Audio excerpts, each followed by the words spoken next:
Hi hello నమస్తే.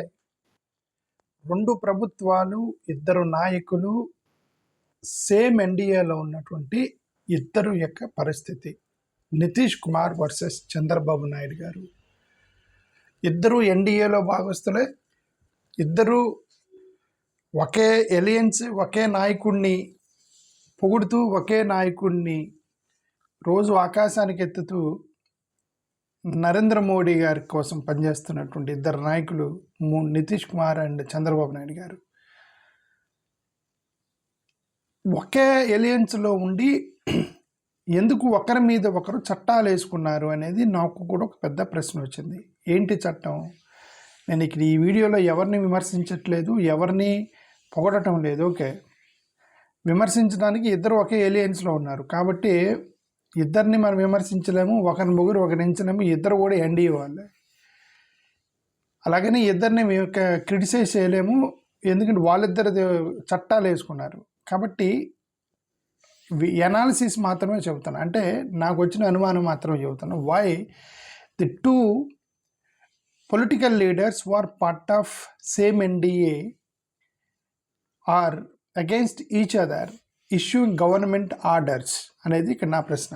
ఏంటి government order అంటే, చంద్రబాబు నాయుడు గారు అక్కడ బీహార్లో ఉన్నటువంటి, అంటే చంద్రబాబు నాయుడు గారు అంటే పోలీసులు గవర్నమెంట్కి చెప్పకుండా, చంద్రబాబు నాయుడు గారికి చెప్పకుండా అది ఏం చేయరు. Okay,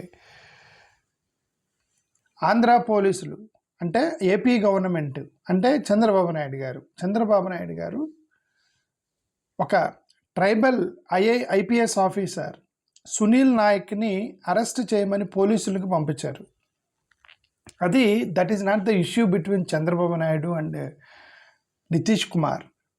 this is issue between federal balance. ఇవి రెండు రాష్ట్రాలు. అక్కడ ఒక ముఖ్యమంత్రి ఉంటాడు, ఆ ముఖ్యమంత్రి కింద హోమ్ మినిస్టర్ ఉంటాడు, హోమ్ మినిస్టర్ కింద పోలీసులు ఉంటారు. ఇక్కడ ఒక ముఖ్యమంత్రి, హోమ్ మినిస్టర్ పోలీసులు.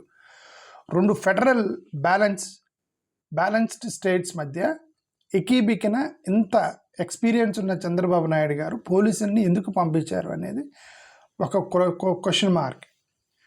మోరోవర్ నితీష్ కుమార్కి ఫోన్ చేసి, ఇద్దరు ఒకటే కదా, ఇద్దరు ఒకే ఎలియన్స్లో ఉన్నారు కదా, నితీష్ కుమార్కి ఫోన్ చేసి ఇట్లా మా వాళ్ళని పంపిస్తున్నాము, అతన్ని అప్పగించండి అని చెప్పాలి అనుకుంటే ఆయన చెప్పగలిగి ఉండేవాడు. కానీ ఎందుకు చేయలేదు? వీళ్ళ ఉద్దేశంలో ఫెడరల్ బ్యాలెన్స్ దాని మీద నమ్మకం లేదు వీళ్ళకి. ఏముంది టక్కన ఎత్తుకొచ్చేయండి అని ఎందుకు అనుకున్నారు అనేది ఒక పెద్ద ప్రశ్న. Political mistrust between states. నేను ఫోన్ చేస్తే అతను ఒప్పుకోవడానికి చంద్రబాబు నాయుడుకి ముందే తెలిసి చేయలేదా? ఎందుకు గవర్నమెంట్ పర్మిషన్ లేకుండా వేరే స్టేట్లో ఉన్న ఐపీఎస్ క్యాడర్ వ్యక్తిని ఎత్తుకురావడానికి మన ఆంధ్ర పోలీసులు వెళ్ళారు అనేది ఒక పెద్ద ప్రశ్న. ఇప్పుడు ఈవెన్ కోర్టు పర్మిషన్ ఉన్నా సరే అక్కడ గవర్నమెంట్ ఆర్డర్ని గవర్నమెంట్కి చెప్పి తీసుకెళ్ళాలి. కోర్టు ఆర్డర్ చూపించి గవర్నమెంట్ పర్మిషన్ తీసుకుని అప్పుడు అతన్ని అరెస్ట్ చేయాలి. ఓకే, బ్యూరోక్రసీని ప్రొటెక్ట్ చేయాలి. ఎందుకంటే బ్యూరోక్రసీని నొక్కేది రాజకీయ నాయకులే. బ్యూరోక్రసీ నొక్కేది రాజకీయ నాయకులే కదండి. మీరు చూశారు చాలాసార్లు రాజకీయ నాయకులు అంటుంటారు, పోలీసులు మేము చెప్పిన మాట వింటలేదు, మిమ్మల్ని ట్రాన్స్ఫర్ చేస్తాము, నీకు ఎంత ధైర్యం, మేము చెప్పిన మాట ఏమో, ఆఫ్టర్ ఆల్ నువ్వు ఐపీఎస్ ఆఫీసర్వి, ఐఏఎస్ ఆఫీసర్వి అని తిడుతుంటారు కదా రాజకీయ నాయకులు. వాళ్ళు భయపడుతుంటారు కదా, ట్రాన్స్ఫర్లు వేస్తారు. వాళ్ళకి పిల్లలు ఉంటారు, వాళ్ళు తీసుకెళ్ళి మమ్మల్ని అడవిలో వేస్తామని చెప్పి వాళ్ళు నక్సలైట్ ఏరియాలో మిమ్మల్ని ట్రాన్స్ఫర్ చేస్తాను బెదిరిస్తారు. అక్కడ నక్సలైట్లు ఉండేది ఒకటే ఎస్ఐ. ఓకే, 20,000 మంది ఎస్ఐలని అదే మాటతో బెదిరిస్తారు, నిన్ను తీసుకెళ్ళి నక్సలైట్ ఏరియాలో వేస్తామని. 20,000 మంది పోలీసులు ఉన్నారు, ఒకే ఒక పోస్ట్ ఉంటుంది నక్సలైట్ ఏరియాలో, 20,000 మందిని బెదిరిస్తారు, నేను నక్సలైట్లు ఏరియాలో వేస్తానని రాజకీయ నాయకులు. నువ్వు ఎక్కువ మాట్లాడతాయని 20,000 మంది భయపడుతూ ఉంటారు ఆ ఒక పోస్ట్ కోసం. అక్కడికి వెళ్ళాల్సి వచ్చిందని. ఓకే, వాళ్ళకి తెలీదా? బ్యూరోక్రాట్స్ని మనమే గ్రిప్లో పెడతాము, మనమే బెదిరిస్తాం బ్యూరోక్రాట్స్ని రాజకీయ నాయకులకు తెలీదా? అలాంటప్పుడు ఆ బ్యూరోక్రాట్స్ భయపడి ఏ రాష్ట్రంలో ఉన్న రాజకీయాలకు లొంగుతారు. ఎందుకు వచ్చిన వాళ్ళని ప్రొటెక్ట్ చేయాల్సిన బాధ్యత కూడా మందే అనుకోవాలి తప్ప బ్యూరోక్రాట్స్ మీద కక్ష తీర్చుకోవడం కరెక్ట్ కాదు. ఓకే, చంద్రబాబు నాయుడు గారిని జగన్మోహన్ రెడ్డి గారు మాట విని చంద్రబాబు నాయుడు గారిని అరెస్ట్ చేశారనుకోండి, మీకు చేతనైతే మీ పోలీసుల చేత జగన్ గారిని అరెస్ట్ చేయాలి. మధ్యలో బ్యూరోక్రాట్స్ ఏంటి? ఇప్పుడు మీరు వచ్చి బ్యూరోక్రాట్స్ని హంటింగ్ చేస్తే రేపు జగన్ వచ్చిన తర్వాత మీ బ్యూరోక్రాట్స్ని హంటింగ్ చేస్తే రాజకీయ నాయకులు సేఫ్ అవుతారు, బ్యూరోక్రాట్స్ అన్నీ ఏమైపోతారు కదా, ఉద్యోగం చేసుకునే వాళ్ళు పిల్లలు ఉంటారు కదా, వాళ్ళకి జీతాల మీద కదా ఆధారపడతారు. ఓకే, సో బ్యూరోక్రాటిక్గా ఎందుకు పొలిటికల్ మోటివేటెడ్ అరెస్ట్ ఎందుకు అనేది తెలీదు. ఇది చాలా స్టేట్లు జరుగుతాయి, బీజేపీ, కాంగ్రెస్, రీజనల్, ఆల్ ఏ కాంగ్రెస్ అని లేదు, బీజేపీ అని లేదు, ఏ స్టేట్లో అయినా సరే ఇట్లా పొలిటికల్ మోటివేటెడ్ ఇవి జరుగుతూ ఉంటాయి. సో ఇప్పుడు బీహార్ దానికి అతీతమేం కాదు. బీహార్లో వాళ్ళు ఏం చేశారు, సెంట్రల్ లాకి ఫేవరబుల్గా వేశారు, అది ఒక ఆర్డర్ వేశారు అనమాట. ఏమని, మీరు ఎవరైనా సరే మా అఫీషియల్ డ్యూటీలో ఉన్న మా పోలీస్ ఆఫీసర్లు తీసుకెళ్లాలంటే గవర్నమెంట్ పర్మిషన్ తీసుకోవాల్సిందని ఒక చట్టం వేశారు నితీష్ కుమార్. ఓకే, సో ఇప్పుడు ఏంటంటే కరప్షన్ కేసెస్, కోర్టు కేసులు పొలిటికల్గా వేసేస్తారని చెప్పి వీళ్ళని బ్యూరోక్రాట్స్ని కాపాడటానికి వేసామని వాళ్ళు చెప్తారు. బీహార్ వాళ్ళు మంచిదే కదా, బ్యూరోక్రాట్స్ని కాపాడాలి అని వాళ్ళే కాపాడాలి. ఎందుకంటే నువ్వు నొక్కేది వాళ్ళే, మీరే కాపాడాలి. క్రైమ్ చేపించి ప్రతి బ్యూరోక్రాట్ క్రైమ్ చేస్తాడండి.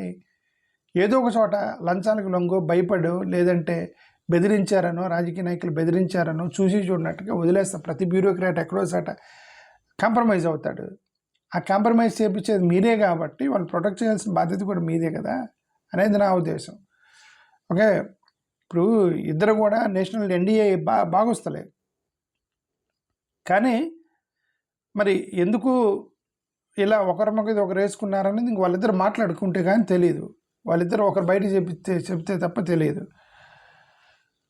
కాకపోతే ఏంటంటే AP authorities Bihar cadre IPS officer Sunil నాయక్ని అరెస్ట్ చేయడానికి పొలిటికల్ టార్గెటింగ్గానే ఆఫీసర్ని అరెస్ట్ చేస్తున్నారని వాళ్ళు నమ్మారు కాబట్టి ప్రొటెక్షన్ ఇచ్చారు. ఒకవేళ సునీల్ నాయక్ క్రిమినల్ అని వాళ్ళు నమ్మితే ఆ police department, Bihar police department, Bihar police వాళ్ళు నమ్ముంటే సునీల్ నాయక్ని పట్టించేవాళ్ళు కదా. వాళ్ళు ఎందుకు రెసిస్ట్ చేస్తారు, ఎందుకు ఆర్డర్ చేసి సునీల్ నాయక్ని ప్రొటెక్ట్ చేయడానికి ట్రై చేస్తున్నారు? అతను ఆనెస్ట్ అని వాళ్ళు నమ్మారు, ఆనెస్ట్ అని నమ్మారనే ఇది వేసి ఉంటారు. ఓకే, అసలు ఆ కేసులో నేను లేనని అతను వేసాడు కదా, నేను ట్రైబల్ అని చెప్పి నా మీద వేస్తున్నారని. మరోవర్ బీహార్లో కొంత ఎస్సీ బీసీలు ఎక్కువ మంది ఉంటారు. సో మేబీ అతను ప్రొటెక్షన్ ఇస్తున్నారు. ఏదైనా సరే అక్కడ బీహార్ సునీల్ నాయక్కి ప్రొటెక్షన్ ఇవ్వటం అనేది మంచి పని జరిగింది. అతను నిజంగా క్రైమ్ చేశాడే లేదనేది వీళ్ళు కోర్టులో ప్రూవ్ చేసి తీసుకురావాలి. అది కూడా బీహార్ గవర్నమెంట్కి చెప్పి తీసుకురావాలి. ఇప్పుడు 197 సిఆర్పిసి, ఇది ఆల్రెడీ సిఆర్పిసిలోనే ఉండదు. 197 సిఆర్పిసిలో ఆల్రెడీ ఉందన్నమాట. ఏమని, పబ్లిక్ సర్వెంట్ని మీరు వెంటనే అరెస్ట్ చేయకూడదు, గవర్నమెంట్ పర్మిషన్ లేకుండా తీసుకెళ్ళకూడదని సిఆర్పిసి 197 అదే చెప్తుంది. అలాంటి దాని కిందకి సంబంధించే వీళ్ళు ఒకటి పట్టుకొచ్చారు. ప్రయర్ గవర్నమెంట్ శాంక్షన్ అనేది రిక్వైర్డ్ బిఫోర్ ప్రాసిక్యూషను.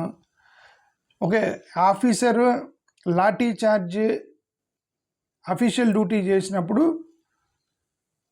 ఆఫీసర్ కొట్టాడు, తలకాయ పగిలింది, లేదంటే ఫైరింగ్ చేసి చంపేశాడు అతను అన్నప్పుడు, ఎలిగేషన్ వచ్చినప్పుడు గవర్నమెంట్ శాంక్షన్ లేకుండా మీరు అతన్ని అరెస్ట్ చేయకూడదు అనేది గతంలో ఉంది. ఇప్పుడు అది బీహార్ వాళ్ళు బయటికి తీశారు అంతే. దాన్ని ఎందుకు చంద్రబాబు నాయుడు గారు ఇక్కడ పోలీసులు పంపించారు అక్కడికి ఎత్తుకురావడానికి కానీ. ఓకే, బట్ చాలా క్యాజువల్గా ఎందుకు వెళ్ళారన్నది ఏదో నేను అందుకే చెప్తాను, నాకు అనుమానం వచ్చింది. వీళ్ళు ఇవన్నీ చూసుకోకుండా ముఖ్యమంత్రితో ఇక్కడ ముఖ్యమంత్రి మాట్లాడకుండా ఇక్కడ డీజీపీ లేదంటే ఇక్కడ పోలీస్ ఆఫీసర్ అక్కడ పోలీస్ ఆఫీసర్తో మాట్లాడకుండా పోలీసులు ఎందుకు పంపించారు అరెస్ట్ చేయడానికి అనేది నాకు పెద్ద అనుమానం వచ్చింది. ఇప్పటికి కూడా అంటే అంటే రూల్స్ తెలియక పంపించారా ఏంటి అని మనకైతే తెలియదు. Okay, 1951 all India services act service rules central గవర్నమెంటే ఫ్రేమ్ చేసింది. ఏమని, ఐపీఎస్ ఆఫీసర్ని కంట్రోల్ చేయాలి అంటే, అరెస్ట్ చేయాలి అంటే 100% crime must relate to jurisdiction కింద క్రైమ్ కంపల్సరీగా రిలేట్ అయినట్టు చూపించాలి. సిఆర్పిసి ప్రొసీజర్ ఫాలో అవ్వాలి, గవర్నమెంట్ పర్మిషన్ ఉండాలి, కోర్టు పర్మిషన్ ఉంటేనే ఒక ఐపీఎస్ స్థాయి వ్యక్తిని మీరు అరెస్ట్ చేయాలని ఇంత క్లియర్గా ఉంటే, ఇది ఐఏఎస్ సర్వీసెస్ రూల్స్ ప్రకారమే ఉంటే ఎందుకు పంపించారు వీళ్ళు? ఓకే. ఇక్కడ ప్రొటెక్షన్ కాదు, అకౌంటబిలిటీ ఇంపార్టెంట్. ప్రొటెక్షను, అకౌంటబిలిటీ ఈ 2 కూడా చాలా ఇంపార్టెంట్ ఇష్యూస్. ఓకే.